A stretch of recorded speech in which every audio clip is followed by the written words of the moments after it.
Hello प्यारे बच्चों, कैसे हैं आप सभी। चलिए इस वीडियो में हम समझने वाले हैं कक्षा छठी, सातवीं और आठवीं की वर्कशीट नंबर है GS13, जो कि 20 नवंबर 2021 की वर्कशीट है। और बेटा आज जेनेरिक वर्कशीट आई है, तो चलिए इसको हम शुरू करते हैं। दिवाली के मौके पर दिल्ली की जनता ने खूब पटाखे जलाए, जिसकी वजह से दिल्ली में धुएं और प्रदूषण का स्तर इतना बढ़ गया कि लोगों के लिए एक एक सांस लेना भी दूभर हो गया। दम घुटने, एलर्जी, एस्थमा, अटैक के मामले इतने बढ़ गए कि अस्पतालों में भी 20 से 30% मरीज OPD में बढ़ गए। डॉक्टरों का कहना है कि लोग प्रदूषण को लेकर ज़रा भी फिक्रमंद नहीं हैं। उन्हें ना तो अपनी और ना ही अपने बच्चों के जीवन की चिंता है। जिस खुशी के चक्कर में लोग पटाखे जलाते हैं, उनसे बीमारियां होती हैं, लोगों का जीवन घटता है। इसके बावजूद भी लोगों ने एक बार फिर पटाखे जलाकर बीमारियों को बढ़ाने में कोई कसर नहीं छोड़ा है।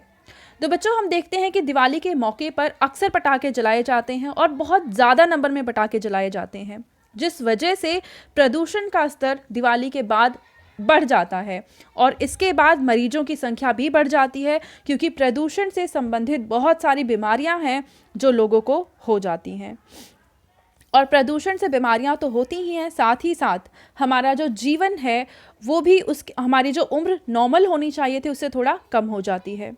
डॉक्टरों की राय है कि अभी मौसम बदल रहा है, खासकर बुजुर्ग लोगों और बच्चों को सतर्क रहने की ज़रूरत है, क्योंकि प्रदूषण या जो दूसरी बीमारियां हैं वो ज़्यादातर या तो बुजुर्गों को होती हैं या फिर बच्चों को होती हैं।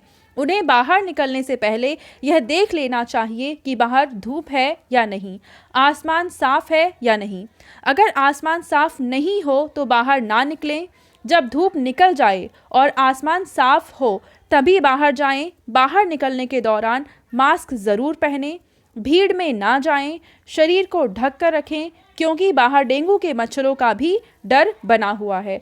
तो दिवाली के बाद पटाखों से प्रदूषण तो हुआ ही है, साथ ही साथ डेंगू जैसी बीमारियों का भी हम कहें बोलबाला है और इन सभी से हमें बचना ज़रूरी है। अब इसके बाद कुछ प्रश्न दे रखे हैं, चलिए इसका उत्तर लिखते हैं। पहला प्रश्न है कि वायु प्रदूषण से कौन कौन सी बीमारियां होती हैं। चलिए इसका उत्तर लिख लेते हैं।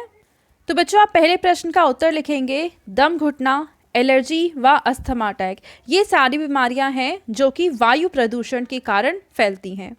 दूसरा प्रश्न है कि पटाखों का हमारे वातावरण पर क्या असर होता है। चलिए इसका उत्तर लिख लेते हैं। तो बच्चों, दूसरे प्रश्न का आप उत्तर लिखेंगे कि पटाखों से हमारा वातावरण दूषित होता है, क्योंकि आपको पता ही है कि पटाखों से वायु प्रदूषण होता है और वायु प्रदूषण से हमारा वातावरण दूषित हो जाता है। ठीक है, अब देखते हैं तीसरा प्रश्न। अस्पतालों में OPD में 20 से 30% मरीज क्यों बढ़ गए हैं। तो चलिए इसका उत्तर लिखते हैं। तो बच्चों, तीसरे प्रश्न का आप उत्तर लिखेंगे कि दिवाली के अवसर पर पटाखे जलाने से प्रदूषण हुआ, जिससे 20 से 30% मरीज बढ़ गए। ठीक है, अब हम देखते हैं चौथा प्रश्न।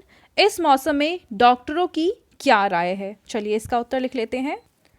तो बच्चों, चौथे प्रश्न का उत्तर आप यहाँ से लेकर यहाँ तक लिख सकते हैं, क्योंकि डॉक्टर ने बताया है कि ऐसे मौसम में घर से बाहर ना निकलें। अगर निकलते हैं तो देख लें कि मौसम अच्छा हो तभी निकलें। साथ ही साथ भीड़ में नहीं जाना है, मास्क ज़रूर लगाना है और डेंगू के मच्छरों से भी खुद को बचाना है। ठीक है, चलो अगला प्रश्न देखते हैं।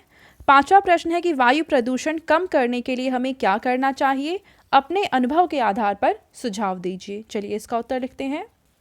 तो बच्चों, पांचवें प्रश्न का उत्तर आप लिखेंगे कि हमें ज़्यादा से ज़्यादा पेड़ लगाने चाहिए तथा पटाखे नहीं जलाने चाहिए। ठीक है, इस तरीके से हम वायु प्रदूषण को कम करने में अपना योगदान दे सकते हैं। तो ये थी आज की हमारी generic worksheet and I hope आप सभी को ये वर्कशीट बहुत अच्छे से समझ में आई होगी। और बच्चों, अगर आपको वीडियो पसंद आई है तो इसको ज़रूर लाइक करें, अपने फ्रेंड्स के साथ भी शेयर करें और इस चैनल को सब्सक्राइब करें, जिससे आगे की सभी वीडियोस आपको बहुत ही आसानी से मिल सके। Thank you.